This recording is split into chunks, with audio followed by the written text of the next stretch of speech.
아내와 나는 작은 식당을 운영하며 소박하지만 행복한 나날을 보내고 있었습니다. 그러던 어느 날 내게 불의의 사고가 닥쳤습니다. 교통사고로 다리를 심하게 다쳐 더 이상 예전처럼 식당 일을 할 수 없게 되었죠. 젊은의 나락으로 떨어질 때 내게 손을 내밀어 준 분이 계셨습니다. 바로 내가 지금 경비원으로 일하고 있는 회사의 회장님이셨죠. 회장님은 내가 재활치료를 받던 병원에 매년 큰 돈을 기부하는 기부자였습니다. 그리고 나처럼 불의의 사고로 몸이 불편해지는 사람들에게 취업의 기회를 주는 사회공헌 사업을 하고 있었죠. 나는 재활치료사의 속으로 취업 프로그램에 신청을 했고 직접 회장님의 면접까지 보게 되었습니다. 회장님은 오랜 기간 식당을 운영한 나의 근면성실함에 높은 점수를 주어 회사의 경비원으로 취직을 시켜주셨습니다. 회장님 전용 주차장에서 CCTV를 지켜보다가 회장님과 비서실 사람들이 아닌 다른 사람들이 들어오면 밖으로 내보낸 일을 하는 게 전부였는데도 월급이 꽤나 높았습니다. 덕분에 나는 불편해진 이유로도 생기를 이어갈 수 있었습니다. 나는 매일 아침 회장님께 감사하는 마음으로 출근했고 아내는 그런 나를 늘 응원하며 매일 점심 도시락을 가져다 주었습니다. 그날도 어김없이 아내가 점심 도시락을 가져다 주러 회사에 들렀습니다. 회장님은 외부 약속이 있어 비서들과 함께 밖으로 나가는 중이었죠. 아내 얼굴을 보는 회장님은 기겁을 걸음을 멈췄습니다. 나는 그 모습에 뜨끔했습니다. 회장님 전용 주차장에는 외부인의 출입을 금하고 있었습니다. 이런 곳에 아내가 도시락을 가져다 주러 온 걸 보고 외부인이라 생각하고 놀라신 것 같았죠. 나는 급히 회장님께 다가갔습니다. 회장님 나오셨습니까? 미스터 김. 여기 이분은 누구신지 제 아내 이 되는 사람입니다. 매일 점심 도시락을 갖다 주러 오거든요. 이곳은 외부인 출입이 안 되는 걸 알면서도 아내니까 괜찮겠지 하고 안으로 들어오라고 했습니다. 정말 죄송합니다, 회장님. 죄송하긴 미스터 김만 해도 되는 분이라면 하나도 문제될 게 없어요. 이해해 주셔서 감사합니다, 회장님. 근데 지금 바로 나가시는 거면 차키를 준비해 드릴까요? 비서실장이 그렇게 달라고 대답했습니다. 나는 그와 함께 경비실로 들어가서 차키를 꺼냈습니다. 그 사이 회장님께서는 내 아내 얼굴을 가만히 바라봤어요. 그리고 이렇게 물었습니다. 혹시 아내 본 아버님 성함을 알 수 있을까요? 손자, 길자, 영자 되십니다. 아내가 돌아가신 장인어른의 이름 석자를 말했습니다. 회장님은 아내 입에서 나온 이름 석자를 여러 번 곱씹었습니다. 손자, 길자, 영자, 손기룡. 기룡이 어쩐지 너무 닮았다 싶었는데 네가 정말 기룡이의 딸이란 말이야. 회장님이 갑자기 아내를 와라 끌어놨습니다. 흡사 오랜 세월 헤어졌던 이상 가족을 만난 사람처럼요. 아내가 당황하며 회장님을 밀어내려 했지만 회장님은 아내를 놓아줄 생각이 없는 듯 했습니다. 이후 오히려 아내를 더욱 꽉 끌어야며 장인어른의 이름을 중얼거렸죠. 손기룡, 기령아, 네 딸이 이렇게 잘 갔구나. 고맙다. 정말 고맙다. 정말 고마워. 회장님의 중얼거림 속에서 장인어른의 이름이 다시 한번 들려왔습니다. 그리고 회장님은 마치 장인어른에게 말하듯 아내에게 고맙다고 반복해서 말했습니다. 아내가 더 이상 참지 못하고 회장님을 미쳐냈습니다. 왜 이러세요? 이거 놓으세요. 비서실장과 함께 차키를 가지고 나오던 나는 놀라서 아내 곁으로 다가갔습니다. 그리고 아내를 내 등 위로 숨기고는 회장님께 항의했죠. 회장님, 왜 이러시는 겁니까? 왜 재원회를 갑자기 안 하시는 겁니까? 제가 오갈 데 없는 사람이라고 해서 다리가 불편한 경비원이라고 해서 회장님께서 저를 무시하는 건 참을 수 있지만 재원회를 이렇게 막 뛰어시는 건 참을 수 없습니다. 막 뛰어하다니 무슨 말을 그렇게 합니까? 내가 자네와 자네 가족을 무시해서 그런 게 아니에요. 다 이유가 있어서인데 방금은 내가 오해할 만한 행동을 하고 말았네. 이만 노여움을 풀어요. 내가 자초지종을 다 설명할 테니, 그리고 비서실장은 향해 이렇게 지시했죠. 박 실장, 급한 일을 생겨서 그런 이 점심 약속은 취소해. 여기 미스터 김과 아내분 이분들과 긴히 할 얘기가 있으니 점심은 회장실로 준비해줘. 회장님은 약속을 취소하고 나와 아내를 때리고 회장실로 올라갔습니다. 나는 어리둥절한 아내의 손을 잡고 회장님을 따라갔습니다. 미스터 김, 아내분 거기 편하게 앉으세요. 점심은 짜장면으로 주문했는데 괜찮겠어요. 기령이가 절 멋을 적게 짜장면을 무척 좋아했거든. 회장님의 목소리에는 깊은 회한이 담겨 있었습니다. 아내는 그 말에 저를 한번 쳐다보고는 회장님께 용기 내어 물었죠. 회장님, 대체 제 아버지를 어떻게 하시는 거예요? 제 얼굴을 보자마자 아버지를 떠올렸을 정도면 보통 사이가 아니었던 것 같은데요. 그래요. 우리는 보통은 없는 사이였어요. 기령이와 난 둘도 없는 친구였습니다. 가로문 더 담는 자든더니 뭐? 기령이와 난 둘도 없는 친구였습니다. 둘 다 시골에서 나고 자라서 중학교도 겨우 졸업을 하고는 연단 장사를 하겠다고 도시로 나왔지. 그 당시 내가 가진 거라고는 젊은 패기와 연탄 멸장이 전무였지만 세상 무서울 게 없었어요. 든든한 친구이자 동업자인 기령이가 내 곁에 있었으니까. 회장님의 목소리는 마치 오랜 영화의 한 장면을 읊조리는 듯 아득했습니다. 회장님의 회사는 1970년 대의 연단 장사로 시작해 지역을 대표하는 구지의 에너지 기업으로 성장한 곳이었습니다. 그런 회장님과 장인어른이 친구였다니. 그것도 그냥 친구가 아닌 공동 창업자였다니 믿기지 않는 이야기였습니다. 저희 아버지가 회장님과 동업자였다고요? 맞아요. 그런데 기령의 딸이 의미지옥이었던가. 손지옥. 어떻게 제 이름까지 하시는지. 그 이름을 나와 함께 지었거든요. 지옥 참 예쁜 이름이지. 제 이름을 회장님과 아버지가 함께 지으셨다고요? 그래요. 우린 그 정도로 막역한 사이였어요. 연탄을 한 장 한 장 쌓아 올리던 작은 기업이 지금의 거대한 에너지 기업으로 성장하기까지. 기령이는 나의 든든한 버팀목이었습니다.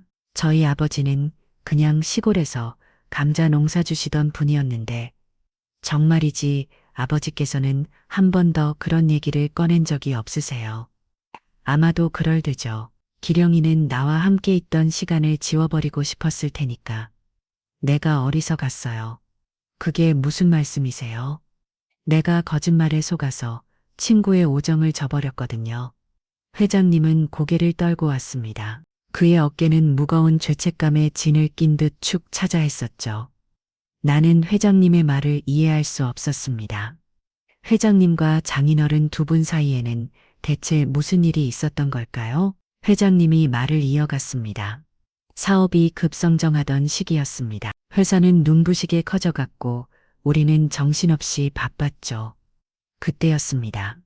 회사의 경영권을 노리던 한 이사가 나와 기령이 사이를 이관질하기 시작했습니다. 배운 같은 혀로 온과 거짓말을 해대면 나를 속였습니다. 기령이가 나를 배신하고 회사를 빼앗 수려한다. 회장님의 목소리에는 분노와 후회가 뒤섞여 있었습니다. 그때 그 말을 믿지 말고 내 눈으로 직접 확인을 했었어야 했는데 그 이사의 교활한 말에 넘어가 가장 믿었던 친구를 의심하고 말았으니까. 나는 사실 나보다 머리도 좋고 외모도 출중한 기령이에게 열등감을 갖고 있었어요. 사람들은 모두 기령이를 좋아했지만 나는 어려워했죠. 나는 우회소하고 어둡고 성격도 날카로운 편이었거든요. 이러다가 언젠가는 기령이가 나 아닌 다른 사람들과 더 좋은 관계가 될까봐 두려웠어요. 모든 것을 다 가진 것처럼 보이는 회장님이 장인어른에게 열등감을 갖고 있었다니 놀라웠습니다. 그다가 그 당시에 나는 주산을 못했는데 기령이는 주산까지 잘해서 요즘 젊은 사람들은 주산을 모르죠. 유전엔 전자계산기가 없어서 모든 계산을 주산으로 했거든요. 그러다 보니 주산을 잘하는 기령이가 거래상에서 벌어지는 모든 계산을 담당했죠. 나는 기령이가 나 몰래 계산을 속이고 있을지도 모른다고 생각했어요. 그 생각을 간파한 이사가 내 불안한 틈을 비집고 들어왔어요. 송기령이 너를 속이고 있다. 계산서를 이중으로 끊어도 돈을 빼들리고 있다고 말이죠. 지금 생각하면 너무 어설픈 거짓말인데도 난 그걸 잘 써가 침이 뒀어요. 내 불안한 상상을 남의 일부러 들으니 그게 사실인 것만 같았죠. 그래서 결국 나는 기령이를 회사에서 내치고 모든 지분을 내 것으로 만들었어요. 그 당시 기령이가 나는 얼마나 원망했을지 생각하면 지금도 가슴이 찢어지는 것 같습니다. 결국 나는 뒤늦게 그 이사의 거짓말을 알게 됐거든요. 이 간질과 거짓말에 속아서 평생을 함께한 친구를 배신하다니 내가 정말 나쁜 놈이었어요. 이후에 미친 듯이 기령이를 찾아 헬매했습니다. 하지만 이미 자취를 감춘 뒤여서 아무리 찾아도 찾을 수가 없었습니다. 내 인생 가장 소중한 친구를 그렇게 잊고 평생을 후회하며 살아왔습니다. 회장님은 주먹을 꽉 쥐었습니다. 그의 얼굴에는 깊은 고통이 스쳐 지나갔죠. 아내는 여전히 믿을 수 없다는 표정이었습니다. 나 역시 또 실감이 안 나긴 마찬가지였습니다. 그렇게 내친 사람의 딸을 왜 부둥켜 안 하신 거예요? 마치 오랫동안 헤어진 가족이라도 다시 만난 것처럼 그냥 모른 채 지나가면 되셨잖아요. 평생을 후회하며 살아왔다고 했지 않습니까? 언젠가는 내가 기령이를 꼭 한번 다시 만나서 속주를 하고 싶었거든요. 그래, 기령이는 요즘 어디서 어떻게 지냅니까? 그게 대답하기 곤란하면 우리 지호 양이 기령에게 나를 만났다고 알려주겠어요. 난 어떻게 해서라도 기령이 그 친구의 용서를 구하고 우리가 했던 약속을 꼭 지켜내고 싶어요. 안 그러면 내가 눈을 감을 수가 없을 것 같아서 애속하지만 회장님의 말씀은 전할 수 없습니다. 그게 무슨 말입니까? 아버지께서는 작년에 돌아가셨거든요. 뭐 기령이가 세상이 없다고 회장님의 눈동자가 흔들렸습니다. 손은 사시라고 저런 걸고 있었죠. 항상 위풍당당한 모습만 봐오던 하루선 그 모습이 낯설었습니다. 회장님은 냉수를 한 모금 마시고는 겨우 말을 이어갔습니다. 어쩌다가 그렇게 됐습니까? 몸이 어디가 안 좋았어요? 아내를 대신해 내가 대답했습니다. 교통사고였습니다. 저와 함께 감자를 실은 트럭을 몰고 가다가 반대편 차가 주황선을 넘는 바람에 그만 그런 미스터 김의 다리를 다친 그 사고로 인해 기령이가 하늘로 떠나다란 말입니까? 네, 저는 무사히 목숨을 건졌지만 아버님은 그러지 못하셨습니다. 내 말에 아내 삐빼을 타고 눈물이 흘러내렸습니다. 회장님은 그런 아내 모습을 애잔하게 바라보며 넋두리를 하시더군요. 뭐가 그리 급하다고 이렇게 빨리 갔어. 기령아, 좀 더 일찍 만났어야 하는 건데 너무 늦게 만났어. 너무 늦게 만난 거야. 회장님도 끝내 눈물을 보이셨습니다. 손수건으로 눈가에 맺힌 눈물을 훔치는 회장님의 모습을 보니 그 역시도 사람이라는 생각이 들더군요. 예, 지금까지 너무 멀게만 느껴지던 존재가 한결 가까워진 기분이었습니다. 나와 아내는 그날 밤 장모님을 찾아갔습니다. 이 사실을 가장 먼저 장모님께 알려드려야 한다고 생각했습니다. 장모님은 여느 때처럼 우리를 반갑게 맞이해 주셨죠. 하지만 회장님 얘기를 꺼내자 마자 그녀의 얼굴에서 미소가 싹 사라졌습니다. 나 범수 그 인간이 그렇게 말을 기령 씨한테 속주하고 싶다고? 네, 장모님 회장님은 장인어른께 진심으로 죄송해하고 계셨습니다. 눈물까지 흘리면서 그가 다고의 눈물, 아고의 눈물이요? 그 인간이 하는 말을 놓은 통거지 말이야. 그러니 눈물도 커지실 수밖에 회장님이 왜 이제 와서 거짓에 눈물을 흘리겠어요. 그래서 얻는 게 뭐가 있다고. 제가 보기엔 정말 후회하시는 것 같았는데. 아서라, 그 눈물 믿는 이 파트로 매주를 쓴다는 말은 믿지 자네 장인을 배신하고 모든 것을 빼앗은 다음 아을거지른 애조친 게 바로 그 놈이야. 그랬던 놈이 감히 용서를 바라며 눈물을 흘려 가진스러운 놈. 장모님의 목소리는 분노로 떨렸습니다. 그동안 억눌러왔던 감정들이 폭발하는 듯 했습니다. 그 맡은 그냥 집을 빼앗아 간 게 아니었어. 자네 장인을 배임 횡령으로 고소를 해서 감옥 신세를 지게 하고 하지 너는 횡령 금액을 다 갚으라며 집에 있던 신발 한 장까지 모조리 빼앗아 갔어. 그러니 자네 장인 심정이 오중하겠나. 평생을 바쳐 일곤 회사에서 하루아침에 내출인 것도 모자라 범죄자가 되다니 배신감에 잠도 제대로 못 자고 밥도 제대로 못 먹고 사는 게 아니었어. 매일 밤 악몽에 시달리다가 비명을 지르면서 깨어나는데 내가 정말 그 모습을 보면서 억장이 무너진 게 하루 이틀을 아니야. 그 위는 다른 사업으로 즐기하려고도 했어. 하지만 인간에 대한 부신이 워낙 깊어져서 누구도 믿지 못했지. 사람을 겪게 들을 수가 없는데 사업이 잘 될 수가 있나. 그래서 도시생활 다 청산하고 여긴 내려와서 감자 농사를 지게 시작한 거야. 매일 손으로 흙을 만지면서 그의 마음이 조금씩 회복되는 것 같았어.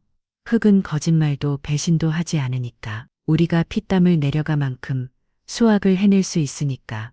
그렇게 회복하기까지 얼마나 힘든 시간을 보냈는데 그때 일을 잊으려고 우리가 얼마나 노력을 했는데 우리 부부 사이에 금기가 뭔 줄 알아? 일절 그때 일이나 나범수 구인간 이름을 입에 올리지 않는 거야. 그런데 이제 와서 후회를 하고 용서를 빌어 여전히 나범수. 그놈은 낯짝이 철판이야. 뻔뻔하기가 하늘을 찔러. 장모님이 얘기를 듣고 있자니 장인어른이 얼마나 큰 고통을 겪으셨을지 상상조차 할 수 없었습니다. 회장님의 말로는 이사의 이관질 때문이었다지만 결과적으로 장인어른은 모든 것을 잃었으니까요. 아내가 장모님께 다가가 손을 잡아주었습니다. 나는 그런 일이 있었는지 전혀 몰랐네. 그거야. 네가 너무 어렸으니까 모르는 게 당연하지. 나는 도시에서 살던 기억이 하나도 없어. 그저 시골 내려와서 감자 깨서 구워 먹고 아빠가 매일 밤 별 보면서 옛날 이야기 해주던 그런 좋은 기억밖에 없는데 우리 딸이 그날 지나이가 될까봐 네 아빠가 노력을 많이 해서 그런 거야. 낮에 아무리 힘들고 하나는 일이 있어도 딸이 동화책을 거달라고 하면 금세 미소 지면서 책을 펴돌던 사람이야. 한 번쯤은 힘들다, 피곤하다 그러면서 다음에 읽어줄게라고 할 말한데도 아주 딸이라면 하늘의 별도 따다 줄기 새였지. 네 아빠가 오 하늘의 별은 제가 따다 주려고 했었는데 제가 장인어른께 밀려서 한 발 늦어네요. 아이고 우리 사위 말도 예쁘게 하네. 아버님 사랑을 듬뿍 받고 자라서 우리 여보가 이렇게 밝고 긍정적인가 봐요. 장모님 내 농담에 장모님과 아내의 얼굴에 다시 미소가 떠올랐습니다. 나는 더 이상 회장님에 대한 이야기는 꺼내지 않았습니다. 그들의 기분, 상처와 분노는 제가 감히 헤아릴 수 없을 만큼 커 보였기에 회장님의 진심을 인사과조차 그들의 마음을 움직일 수는 없을 것 같습니다. 그래서 회장님 얘기를 전하는 대신 장모님과 아내가 장인어른의 얽힌 추억을 이야기하는 걸 기분 좋게 듣기만 했죠. 장인어른이 비록 모든 것을 잃었지만 가족과 함께 보내는 시간 속에서 평화를 찾으셨다는 사실에 저는 안도했습니다. 다음 날 아침 출근길은 늘 그렇 특분주했습니다. 내 마음속은 어제 일들로 여전히 무거웠죠. 장모님과 아내의 슬픔, 그리고 회장님의 뼈아픈 후에 그 모든 것이 머릿속을 떠나지 않았습니다. 나는 회장님의 사과가 진심이라고 믿었지만 장모님과 아내에게는 아이거의 눈물로 밖에 보이지 않았습니다. 그들의 기분 상처를 어떻게 위로해야 할지 막막했죠. 한숨을 내쉬며 CCTV 모니터 앞에 서는데 뜻밖에도 회장님이 직접 나를 찾아오셨습니다. 미스터 김, 잠시 이야기 좀 나눌 수 있겠습니까? 네, 회장님 말씀 편하게 하십시오. 장인어른 친구분이시면 저한테는 집안어른이나 다름없으니까요. 그럴까? 네, 그렇게 해주시면 제 마음이 편하겠습니다. 사실 어제 지호를 만나고 나서 밤새도록 한숨도 잘 수가 없었어. 기령의 그 친구가 나 때문에 얼마나 고통스러웠을지 생각하면 회장님여 얼굴에는 기분 수심이 가득했고 목소리에는 후회가 진하게 배어 있었습니다. 그분의 진심을 느낄 수 있었죠. 미스터 김, 영준는 부탁이라는 것을 잘 알지만 내가 기령이를 마지막으로 만나서 진심으로 사과를 하고 싶어. 그러니 기령이가 어디에 묻혀 있는지 위치 좀 알려줄 수 있겠다. 회장님은 간절한 눈빛으로 나를 바라보았습니다. 하지만 나는 망설일 수밖에 없었습니다. 어젯밤 장모님과 아내 단호한 태도가 떠올랐기 때문입니다. 회장님의 이름도 입 밖에 못 꺼내게 하는 그들이었습니다. 장인어른의 묘소를 알려줬다가는 내게 큰 원망이 돌아올 것만 같았습니다. 회장님 그건 좀 곤란합니다. 어쩔 수. 사실 어제 장모님께 회장님의 하신 얘기를 전했는데요. 아예 회장님 얘기는 듣고 싶어 하지도 않았습니다. 조 역시도 장모님께서 너무 많이 힘들어 하시길래 다시는 얘기를 꺼내고 싶지 않고요. 죄송합니다. 회장님 내 말에 회장님은 깊은 한숨을 내쉬었습니다. 그렇겠지 당연한 반응이요. 내가 그 이사에게 속아서 기령인을 횡령범으로 만들고 말았으니 사실 회사 돈을 몰래 뒤로 빼돌린 건 다름 아닌 그 이사였는데 말이야. 나중에 진짜 사실을 알고 나서 내 행동이 얼마나 후회가 되든지 왜 친구의 말을 믿지 않고 고작 함께 일한 지 1년밖에 안 되는 이사의 말을 믿었는지 내가 그때 뭐가 쉬어도 단단히 쉬었었나 봐. 아마 기령이와의 푸는 내가 그 이사와 짜고 일부러 그랬다고 생각했을 거야. 그렇지. 아직도 내가 일부러 배신했다고 생각하고 있지. 하지만 회장님 저는 회장님의 사과가 진심이라고 생각합니다. 제가 교통사고로 다리를 절게 되었을 때 다른 곳에서는 모두 저를 외면했습니다. 하지만 회장님께서는 아무런 조건 없이 여기 이 경비원 자리를 내어 쓰셨습니다. 이런 좋은 일을 하시는 분이 결코 악랄한 마음으로 장인어른을 대하셨을 리 없다고 생각합니다. 나는 진심을 다해 회장님께 말했습니다. 회장님은 천천히 고개를 들고 나를 바라보더군요. 그의 눈에 다시금 눈물이 고이더니 내 이름을 불렀습니다. 형철이 우리 기령이의 사회가 나를 그렇게 이해해주니 정말 고맙구나. 내가 얼마나 오랫동안 이 순간을 기다려왔는데 기령이에게 용서를 빌고 싶어서 회장님의 모습을 보자 그를 모시고 장인어른의 묘소에 가야겠다는 결심이 서다군요. 비록 아내와 장모님의 마음을 돌리는 것이 쉽지 않을지라도 나는 이것이 장인어른의 영혼을 위로하고 회장님의 오랜 한을 풀어드리는 길이라고 믿었습니다. 그날 밤 나는 아내에게 회장님이 장인어른의 묘소에 가서 인사를 드리고 싶어 한다고 말했습니다.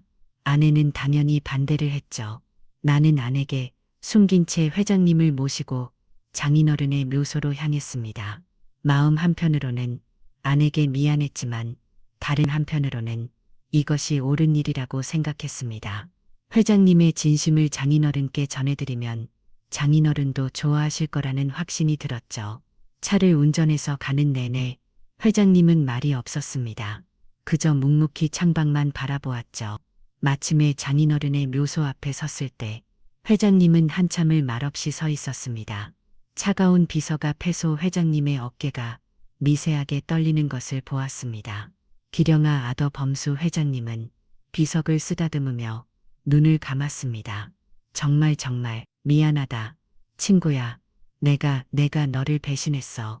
담혹스러운 거짓에 눈거기가 멀어버리는 바람에 한때는 세상 그 누구보다 믿었던 너를 오해하고 말았어. 미안하다. 친구야. 결국 내가 너에게 씻을 수 없는 상처를 줬구나. 너를 그렇게 힘들게 하고 평생 힘들게 살도록 만들었어. 내가 천하의 나쁜 놈이다. 회장님의 눈에서 굵은 눈물이 흘러내렸습니다. 나는 그 모습을 보며 가슴이 먹먹해졌습니다. 이제야 이렇게 네 앞에서 사과를 하는구나. 너무 늦었지. 정말 미안하다. 기령아, 본이 나를 용서해다. 그리고 네가 남기 소중한 가족들, 내가 이제라도 지켜줄게. 약속한다. 회장님은 비틀거리며 무릎을 꿇었습니다. 저는 황급히 회장님을 부축했습니다. 회장님의 몸은 땀으로 축축했고 얼굴은 참백했습니다. 산에 올라올 때도 상태가 좋지는 않았지만 그저 연로하신 탓에 그러신가 보다 있는데 점점 더 상태가 악화되더군요. 회장님 근처로십니까? 얼굴이 너무 안 좋으십니다. 아니 괜찮은 잠시 오지라고서 애서 괜찮은 척하던 회장님은 말이 채 끝나기도 전에 쓰러지고 말았습니다. 나는 너무나 놀라 회장님을 부르며 흔들었지만 회장님은 의식이 없었습니다. 다리가 성하면 없고 뛰어내려가기라도 하겠는데 나도 지팡이를 짚고 힘겹게 산소까지 올라온 터로 달리 방법이 없었습니다. 나는 즉시 119에 도움을 요청해 회장님을 모시고 가장 가까운 병원으로 향했습니다. 몇 가지 검사를 거친 의사가 내게 다가왔습니다. 나범 수환자, 보호자 드시죠?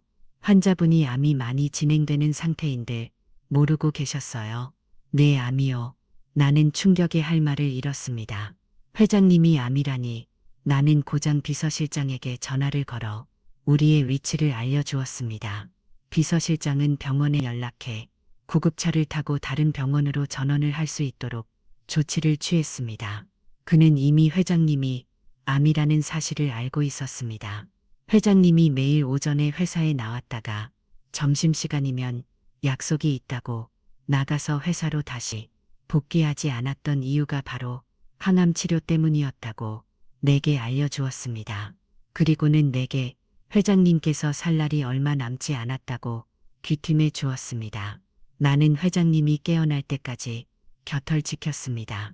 저녁 무력 의식을 되찾은 회장님은 내게 감사하다며 인사를 냈습니다. 형철이 고맙다. 나를 여기까지 들여와주고 살려줘서. 회장님 괜찮으십니까? 의사가 벌써 암이 많이 진행되었다고 하던데. 알고 있어. 이미 작년에 시한 부선거를 받았어. 이제 나에게 남은 시간이 얼마 없어. 회장님은 내 손을 잡고 간절하게 부탁했습니다. 병철아, 비서실장과 함께 우리 집 서재로 가서 금고에 있는 동업소약서를 가지고 와줘. 아마도 말하지 말고 부탁이야. 그리고는 내게만 귀속말로 금고의 비밀번호를 알려주었습니다. 나는 금고의 비밀번호가 장인어른의 생일이라는 걸 금세 알 수 있었습니다. 매년 장인어른의 생신날은 가족 모두가 모여서 시골 마당에서 바비큐 파티를 했었거든요. 나는 회장님의 간절한 부탁을 거절할 수 없었습니다. 더군다나 금고 비밀번호가 장인어른과 연관이 있어서 꼭 내 손으로 부탁을 들어드려야 하겠다는 생각이 들었습니다. 나는 비서실장에게 전화를 걸어 회장님의 지시를 전달하고 함께 회장님 댁 서재로 들어갔습니다. 회장님께서 당부하신 대로 비서실장에게도 금고의 비밀번호와 서류의 내용은 알려주지 않았죠. 금고에서 꺼낸 서류 봉투를 들고 회장님의 병실로 돌아왔습니다. 회장님은 비서실장을 밖으로 물리고 내게 서류를 꺼내서 읽어보라고 말했습니다. 병절아, 이연의 기령이와 함께 맺었던 동업서약서가 있어.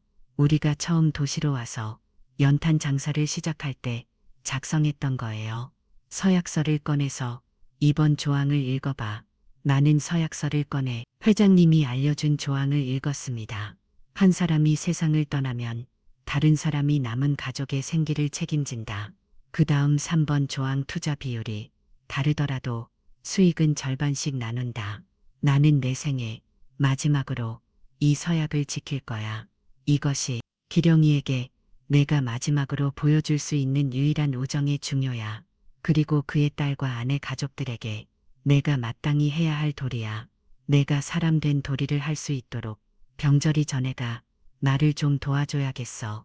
도와달라니 어떡해요? 일단 내가 알려주는 변호사를 찾아가서 이 서약선대로 지평하겠다고 전해줘. 그리고 아내와 장모로 설득해줘. 이 모든 사실은 절대 비밀로 해야 해. 비서실장에게까지. 병원을 나와 집으로 돌아오는 발걸음이 창근만큼 무거웠습니다. 회장님이 시한부 선고, 그리고 금고박 세상으로 나오게 된 날든 동업서약서, 이 모든 것이 나를 짓누르는 듯 했습니다.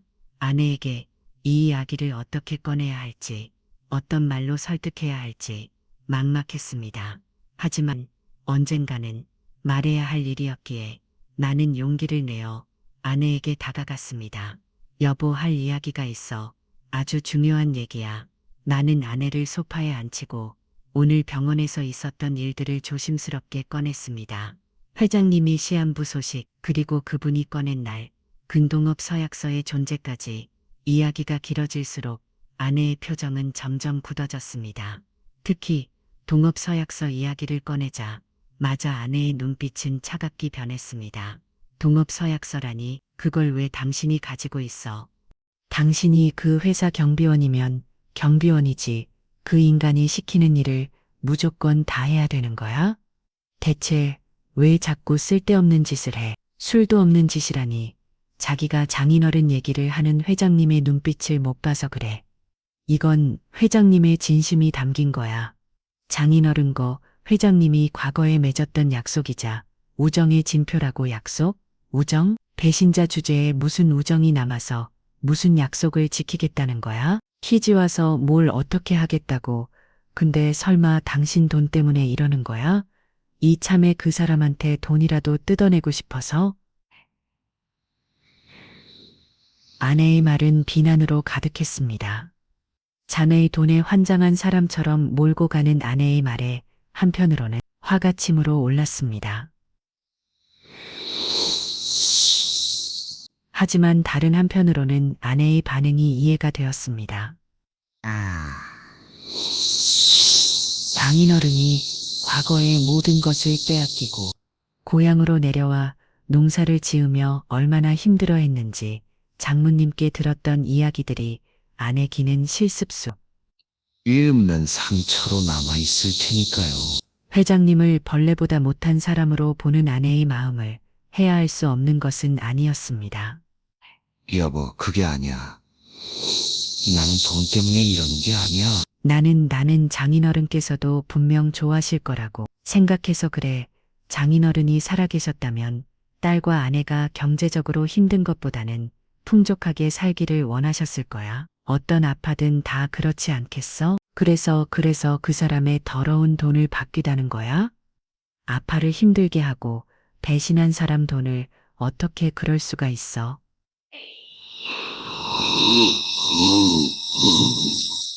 아내는 내 말을 들으려 하지 않았습니다.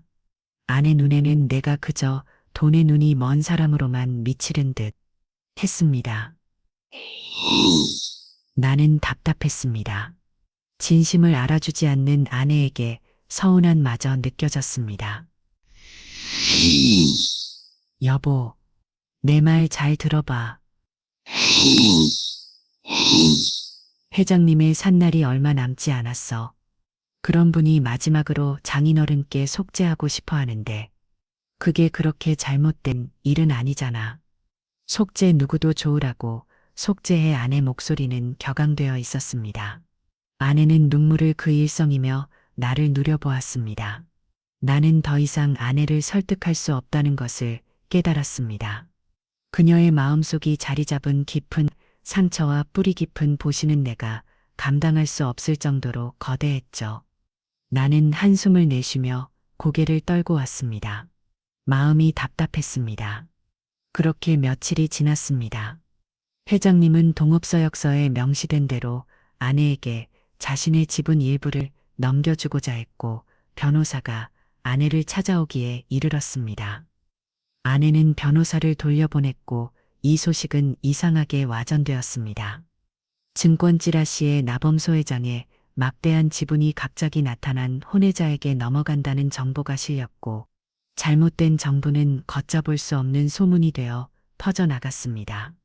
소문은 회장님 자식들을 귀에까지 들어갔죠. 그들은 가만히 있지 않았습니다. 아내는 회장님의 혼외자로 오해하고 광분했죠. 그들은 어느 날 우리 집 대문을 거칠게 열고 들이닥쳤습니다.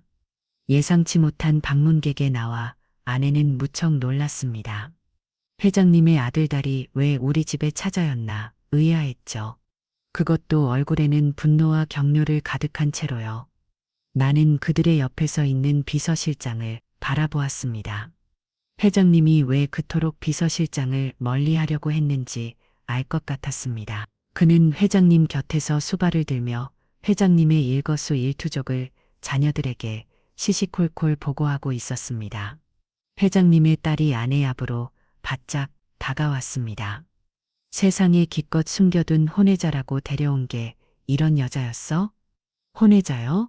아내는 오이가 없어 더 이상 말을 잇지 못했습니다. 혼외자라니 나는 그제야 언론에까지 회장님의 혼외자 기사가 났다는 것을 알게 되었습니다. 나는 회장님의 혼외자가 아니에요. 나는 엄애는 내 아버지의 딸이라고요. 당신이 우리 아버지의 숨겨둔 딸이 아니면 갑자기 나타나서 우리 아버지의 지분을 요구하는 이유가 뭐야? 어설픈 사기라도 치려는 거야? 맞아. 당신이 검이 누구라고 우리 아버지 재산을 넘보는 거야? 난 지분을 요구한 적도 재산을 넘본 적도 없어요. 알고 싶으면 당신 아버지한테 가서 물어봐요. 이런다고 우리가 쉽게 물러설 것 같아. 나는 그들 앞을 가로막았습니다. 혼외자라는 건 잘못된 소문일 뿐입니다. 이게 다 그 빌어먹은 영감 때문이야. 배신한 친구에게 사죄를 하는 게 고작 이런 식이야. 이미 죽은 친구를 2번 죽이는 짓을 하고 있어. 이건 사죄가 아니라 배신한 친구를 더 욕보이는 거라고. 아빠의 명의를 이렇게 더럽히다니. 회장님의 좋은 의도로 시작한 일이 오히려 장인어른의 명의를 훼손하고 가족들을 더 큰 고통 속에 몰아넣고 있었습니다. 그때 변호사와 함께 회장님이 도착했습니다. 얼굴은 여전히 창백했지만 큰 기업을 읽은 창업자답게 카리스마가 어마어마했죠. 이게 무슨 소란이냐. 너희들 당장 이분들께 사과드려라. 아버지, 대체 이 여자 뭐예요? 뭔데 지분을 넘겨준다고 하지 않나. 우리한테 사과를 하라고 하질 않아. 정말 아버지 혼외자가 아니에요? 아니다. 그런데 왜 각자 그 우리한테 와야 할 지분은 이 여자한테 넘긴다는 거예요? 너희한테 과야 할 지분이라니. 아버지, 지분은 다 우리가 상속받게 되는 거잖아요? 그런데 그 지분 중 일부를 저 여자한테 준다니까. 그게 우리 걸 뺏기는 거지 뭐예요? 너 아직 살아있어. 내가 살아있는 동안은 내 지분은 내 거야. 너 있게 아니라. 그러니까 내 건 내 맘대로 할 수 있는 거라고. 회장님은 변호사로부터 동업서역서를 받아들었습니다. 내가 회장님의 부탁을 받아 변호사에게 전달했던 바로 그 낙은 동업서역서였습니다. 봐라, 이것은 내가 친구이자 공동 창업자였던 송기령과 함께 맺은 동업서역서다. 여기 있는 손지우 양은 송기령의 외동딸이고 나는 이 서역서야. 내용에 따라 송기령의 딸에게 정당한 지분을 주고자 하는 것뿐이야. 아버지 공동 창업자는 회사에서 쫓겨난 사람이잖아요. 그런 사람과의 약속을 잊혀워서 왜 지키려고 하는 건데요? 맞아요. 일단 날 건 종이 쪽하니까 뭐가 중요하다고 그런 거 안 지키면 그만 아니에요? 나는 기령에게 쉬지 못할 죄를 지었다. 이건 기령에게 속죄를 하기 위한 나만의 방법이야. 회장님의 말에 아내가 발끈하며 소리를 질렀습니다. 누구 맘대로 속죄를 한대요. 나는 당신이 주는 지분 따윈 필요 없어요. 공동 창업자와의 서역서. 그걸 지키면 예전에 지켰어야죠. 왜 시원보석구를 받은 게 사람이 달라지기라도 한 거예요. 이미 뒤통수 칠 거 다 치고 배신할 거 다 해놓고선 이렇게 선심 쓰듯 옛날 서약들 먹이며 지분을 주겠다고 하면 내가 얼씨고 나면서 쌍수들 꼭 고마워할 줄 알았어요. 천만에요. 내가 원하는 건 당신이 영원히 용서받지 못하는 거예요. 마지막 날까지 용서받지 못한 채로 생을 마감하는 거라고요. 어디 지옥 같은 마음을 안고 얼마 안 남은 인생 잘 마무리해 보세요. 나는 무슨 일 있어도 당신을 절대 용서하지 않을 테니까. 아내의 말을 들은 회장님의 자식들이 어리둥절한 표정으로 서로를 바라보았습니다. 그들은 아직 회장님이 시원 보석구를 받은 사실을 모르고 있었습니다. 비서실장이 그 얘기는 전하지 않은 듯 했죠. 아버지 시원 무석구라뇨. 과자 그게 무슨 소리예요? 아버지 얼마나 못 살아요? 과자니까. 회장님은 자식들을 데리고 밖으로 나갔습니다. 자식들은 계속 회장님의 병에 대해 물어보았죠. 하지만 그 목소리에는 아버지의 건강을 걱정하는 마음보다는 자신들의 유산을 하루라도 빨리 받을 수 있을 거라는 기대감이 소려 있었습니다. 내 자식들이 저렇게 한다면 정말 마음이 시릴 것 같았지만 회장님은 이럴 줄 알았다는 듯 덤덤했습니다. 자식들의 언행을 본 아내도 마음이 조금 달라진 것 같았죠. 무슨 놈의 자식들이 저래. 아버지가 시한풀한한데 꼭 적은 만길 다가오는 것처럼 듣더서는 그래서 넌 자기가 회장님 소원을 들어줬으면 좋겠어. 아무리 많은 노래를 벌었어도 마지막에 의미 있게 사용하지 못한다면 그게 무슨 소용이겠어. 그래도 여보 나 정말 못하겠어. 혼이자라는 말까지 들으면서 이 막대한 지불을 받는 게 무슨 의미가 있어. 아버는 그저 작은 연탄가게 동업자였을 뿐인데 지금 이 거대한 회사와는 너무 다르잖아. 하지만 회장님은 알아. 여보 회장님의 진심은 알겠어.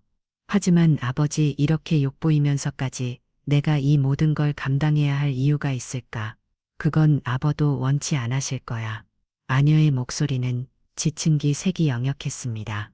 나는 아녀의 마음이 충분히 이해가 되었습니다. 그대 회장님이 돌아왔습니다. 회장님은 우리에게 정중히 사과했죠. 도 사람에게는 정말 미안합니다. 내 주변이 좀 그래요. 예전에는 이 간지를 한한 이사가 내 옆에 있었고 지금은 자식들에게 시식골고 일로 바치는 비서실장이 내 옆에 착 달라붙어 있네요. 이게 모두 친구에 대한 실리를 저버린 벌을 받는 거겠죠. 지우야 이미 남편에게 얘기를 들었겠지만 나에게는 남은 날이 얼마 없어요. 그래서 그 사이에 동업서약서에 쓰여 있는 약속을 꼭 지키고 싶어요. 그 얘기라면 아까 다 말씀드린 것 같은데요. 내가 속주받지 못한 채로 남은 삶을 지옥처럼 보내길 원한다는 그 말이요. 그 말은 죄송해요. 제가 화가 나는 바람에 말이 너무 심했습니다. 아니에요. 지우양이라면 올바든지 그런 마음을 가질 수 있다고 생각해요. 그래도 내게 한 번만 더 기회를 주면 좋겠습니다. 기령이 난 단순한 친구 동업자를 넘어 생명의 은인이기도 했거든요. 내가 지금까지 목숨을 부지하고 살 수 있었던 건 오로지 기령이 덕분이었습니다. 생명의 은인이라니요. 그게 무슨 말씀이세요? 아주 오래전 우리가 연탄 장사가 잘 돼서 가기 옆에 공장을 지었을 때예요. 우리 손으로 연탄을 만든다니 너무 신이 났죠. 그래서 뭣도 모르고 밤 늦게까지 공장에서 일하다가 그대로 쓰러지고 말았어요. 연탄 가수 중독으로 아무도 없는 칭칸만 공장에서 의식을 잃어가는데 기령이가 날 찾아왔습니다. 늦은 시간까지 내가 나오지 않자 걱정이 되어 공장으로 달려온 거였죠. 그는 쓰러져 있는 나를 발견하고 필사적으로 밖으로 끌어냈습니다. 그리고 집으로 데려가서 밤새도록 나를 간호했습니다. 그때 기령이는 막 결혼한 신혼이었는데 눈치 없이 내가 신혼부부 사이에 끼워서 자게 된 거죠. 그렇게 기령이는 내 목숨까지 살려줬는데 나는 친구의 모든 것을 빼앗아 내치고 말았습니다. 평생을 후회해도 모자람이 없는 실수였죠. 회장님은 눈물의 글썽이었습니다. 그분의 목소리에 있는 깊은 슬픔과 해안이 담겨 있었습니다. 아내 얼굴에 당혹감과 함께 복잡한 감정들이 스쳐 지나갔습니다. 지우양, 이건 그저 그날 기령이가 구해준 내 목숨값이라고 생각하면 어떨까요? 이대로 지우양에게 아무것도 못해준 채로 그냥 하을 나라에 가면 기령이 얼굴을 볼면 목이 없어요. 꼭 그 녀석의 나한테 이럴 것만 같거든요. 너의 나랑 한 약속 안 지켜. 너의 내 딸 책임 안 지고 왔어. 난 네 목숨까지 살렸는데 그러면서 나한테 막 화를 낼 것 같아요. 그러니 받아줘요. 이건 내가 주는 게 아닌 지우 양이 아버지 기령이가 남긴 유산이자 내 마지막 소원이에요. 부디 이놀근이의 마지막 소원을 들어주세요. 내 마지막 사과를 받아주세요. 내가 용서를 빌고 속죄를 해서 기령이를 만날 수 있도록 해주세요. 회장님의 간절한 눈빛과 목소리 그리고 솔직한 고백이 아내의 마음을 흔들었습니다. 아내는 말없이 회장님을 바라보았습니다. 아내 눈에도 눈물이 꼬였습니다. 그것은 분노의 눈물이 아니라 연민과 이해의 눈물처럼 보였습니다. 알겠습니다. 회장님 아버지 친구이자 동업자로서 하신 약속을 제게 지켜주세요. 저는 감사히 받아들이겠습니다. 회장님은 아내의 말에 희미하게 미소를 지었습니다. 그 미소는 오랫동안 짓누렸던 회한을 조금이나마 덜어낸 듯한 평화로운 미소였습니다. 아내 마음이 움직이자 회장님은 불도저처럼 이를 밀어붙였습니다. 자식들의 거센 반대에도 불구하고 동업 서역서에 명시된 대로 아내에게 정당한 지분을 넘겨주었습니다. 물론 그 과정이 순탄했던 것은 아닙니다. 회장님의 자식들은 변호사를 대동하고 온갖 법적 수단을 동원해 막으려 했지만 결국 회장님을 꺾을 수는 없었습니다. 그렇게 아내는 기업의 정당한 지분권자가 되었습니다. 아내는 아버지와의 오랜 약속을 지켜준 회장님께 깊이 감격했습니다. 처음에는 회장님을 향한 불신과 분노가 가득했지만 회장님의 진심을 듣고 나서는 모든 오해가 풀린 듯 했습니다.